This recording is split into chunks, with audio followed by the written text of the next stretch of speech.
Hello everyone. As I told all of you earlier that I'm going to start an horror series, so today is the first episode of that.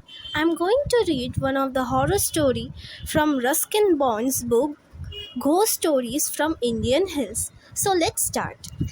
An incident at the morgue. A morgue is not a noisy place as a rule, and for a morgue attendant, corpses are silent companions. Old Mr. Jacob, who lives just behind the cottage, was once a morgue attendant for the local mission hospital. In those days, it was situated at Sunnybank, about 100 meters up the hill from where now I live. One of the outhouses served as the morgue. Mr. Jacob begs me not to identify it. He tells me of a terrifying experience he went through one night at the morgue. I was on night duty. It was a moonless night and very quiet. But for an owl that kept hooting, it got on my nerves. So I would go out and clap loudly to drive the stupid bird away. There would be silence then. But no sooner had I come back indoors, the hooting would start again. After some time, I gave up and lit a cigarette. The body of a young man had been found floating in the Algar River behind Lander, and late that evening it had been brought to the morgue. It was placed on the table and covered with a sheet, and I wondered if it was in the some way disrespectful to be smoking next to it. It was a silly thought, but it would not go away, so I stubbled out the cigarette. You must not be thinking I was frightened. I was quite accustomed to see the corpse of various kinds and did not mind sharing the room with them, even after dark.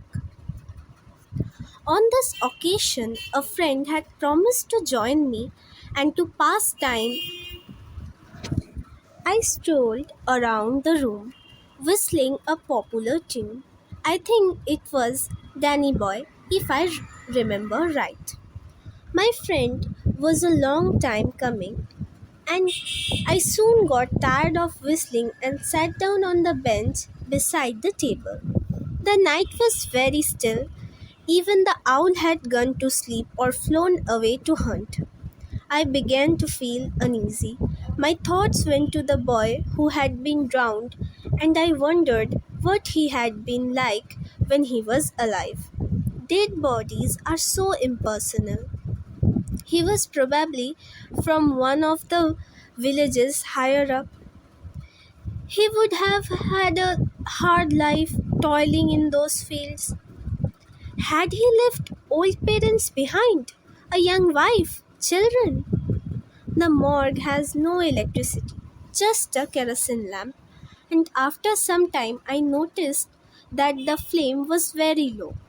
As I was about to turn it up, it suddenly went out. I lit the lamp again. After extending the wick, I returned to the bench, but I had not been sitting there for long when the lamp again went out, and something moved very softly and quietly past me. I felt quite sick and faint, and could hear my heart pounding away. The strength had gone out of my legs. Otherwise, I would have fled from the room. I felt quite weak and helpless, unable to call anyone out. As someone began to move in the darkness. Presently, I heard footsteps. Yes, there were footsteps, coming nearer and nearer. I could not move. I was afraid, even to breathe. Something cold, icy, touched me, of my hands, and felt its way up towards my neck and throat. It was behind me, and then it was before me. Then it was over me. It was in my arms. I must have fainted because when I woke up, I was on the floor and my friend was trying to revive me. The corpse was back on the table. It may have been a nightmare, I suggested, or you allowed your imagination to run riot. No, said Mr. Jacobs. There were wet, slimy marks on my clothes, and the feet of the corpse matched the wet footprints on the floor. After this experience, Mr. Jacob refused to do any more night duty at the morgue. A lady replaced him, the first and to this day the only lady morgue attendant in our town. I have met her on a few occasions, a charming lady who tells me she will write a book one day. She has many stories to tell, all gathered from her conversation with the corpses she watches over, ghosts. She assures me after a far interest. So the story ends here. So, hey guys, tell me, do you like the story? If you want me to continue with those stories, I will surely tell you more and more stories, and some of Satyajit Ray's too.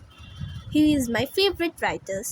Till then, bye. Thank you for watching the video.